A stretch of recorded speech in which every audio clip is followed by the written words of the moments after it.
Je laisse la parole à Benoît Payan. Oui, merci. Très vite, assez vite. Il y a quelques semaines, le président de la République est venu à Marseille. Oui. Et il est venu faire des déclarations d'amour à la ville en disant que la ville était magnifique, que Marseille c'était la plus belle ville du monde presque, et que c'était sa ville préférée en France, qu'il y avait passé des vacances. Et vous vous souvenez, le CIQ, les associations, on avait toutes et tous invité le président de la République au mois d'août à venir voir les vestiges de la Corderie. Bien évidemment, il a fait comme si de rien n'était. Et puis, il y a quelques semaines, il est revenu ici.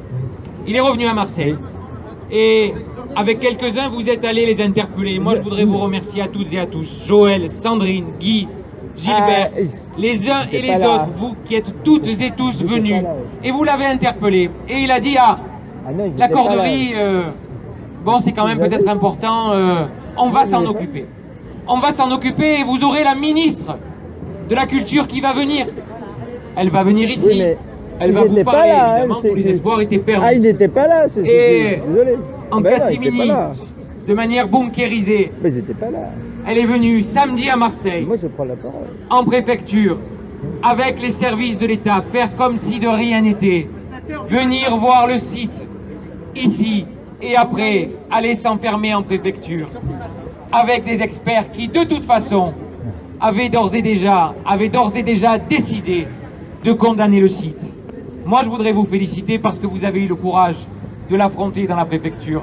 Elle n'a pas eu le courage de nous recevoir. Elle n'a pas voulu recevoir les élus, considérant que les élus ne pouvaient pas être mis au fait de ce qu'elle voulait, de ce qu'elle pouvait ou de ce qu'elle pourrait décider. Elle est sortie de cette réunion comme elle y était entrée, en expliquant aux Marseillaises et aux Marseillais comme s'ils étaient des enfants. Ah, vous aimez votre ville, mais je suis étonné. Moi, ministre de la Culture arlésienne, je suis extrêmement étonné de voir tout ça. Les Marseillais aiment leur ville. Les Marseillaises et les Marseillais comprennent que le patrimoine, que la culture, c'est important. Mais ces gens-là, alors, ne sont pas des sauvages. Ils n'aiment pas que l'OM. Ils n'aiment pas que le pastis. Ils ont aussi conscience de leur histoire. Bravo, les Marseillaises et les Marseillais. Voilà ce qu'elle est venue nous raconter. Voilà ce qu'elle est venue dire. Elle est venue dire, mais réfléchissons. On pourrait mettre un pot de fleurs par-ci, une ouverture par-là. Réfléchissons. Venez voir ce qui se passe. Mais à Marseille, Vinci va construire. Et il n'y aura que 635 mètres carrés qui seront préservés. Voilà ce qu'a fait la ministre de la Culture, dans un exercice d'enfumage digne des meilleurs livres qu'elle a elle-même édités. Mais à aucun moment, il n'y a eu une inflexion, une réflexion et une ouverture sur ce qu'on pourrait faire. À ce mur, les Marseillaises et les Marseillais doivent opposer de la volonté féroce de ceux qui ne veulent rien céder. Et le 16, on sera au conseil municipal. Et en conseil municipal, une fois de plus, et cette fois-ci de manière encore plus déterminée, je sais que vous serez là. Alors très bien, et en plus avec ton micro. On sera là, et on interviendra, et on mettra le maire, Monsieur Tian, Madame Bernasconi, et ses amis face à leurs responsabilités. Et Monsieur Godin. Face à leur histoire. On sait bien ce qu'ils sont en train d'essayer de faire. Ils veulent nous faire entrer dans un débat scientifique. Est-ce que c'est extraordinaire?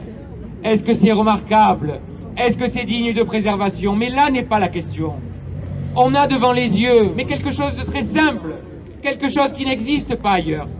Le témoignage de femmes et d'hommes qui sont venus construire la ville. Et je ne comprends pas d'ailleurs que Vinci, dont c'est le métier de construire des villes, ne comprennent pas qu'ils ont devant les yeux le même travail de femmes et d'hommes que le leur.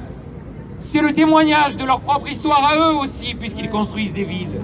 Ils pourraient au moins avoir l'intelligence, au moins avoir le respect de respecter ça, de le préserver et de le sauvegarder. N'entrons pas dans le débat scientifique. Ce débat scientifique, il ne nous concerne pas. Le débat qui est le nôtre, il est historique, il est culturel, il est de l'amour qu'on met à notre ville. Et ça n'est que ça, notre débat. A-t-on le droit de détruire la première trace de la construction de cette ville? Aucune autre ville au monde n'a encore la carrière qui a servi à construire la ville. Aucune autre ville au monde. Et c'est en ça Ça n'est pas remarquable, ça n'est pas extraordinaire, c'était exceptionnel. C'est notre histoire, on ne peut pas la qualifier l'histoire. Donc continuons à nous mobiliser, continuons à faire ce que vous faites. Il y a les Marseillaises et les Marseillais, faisons en sorte qu'ils soient de plus en plus nombreux. De partout où nous pouvons, menons la bataille. On va mener la bataille dans le conseil municipal. Mais je vous promets qu'au conseil départemental, dès le lendemain, on mènera la bataille pour demander à Madame Vassal et à Madame Bernasconi, qui sont conseillères départementales avec moi, ce qu'elles en pensent. Dès le lendemain, à l'Assemblée nationale, nous devrons aussi mener la bataille, puisque la ministre ne veut pas entendre à Marseille ce qui se passe dans l'hémicycle de l'Assemblée nationale. Elle aura des questions et des députés qui lui poseront la question: qu'est-ce que vous faites à Marseille, vous, ministre de la Culture? Qu'est-ce que vous faites de Vinci? Quels sont vos rapports avec Vinci? Pourquoi vous abdiquez face à Vinci? Pourquoi vous refusez d'entendre les Marseillaises et les Marseillais? Voilà le travail qui est le nôtre. À ma place, grâce à vous, je ferai le mien. Merci.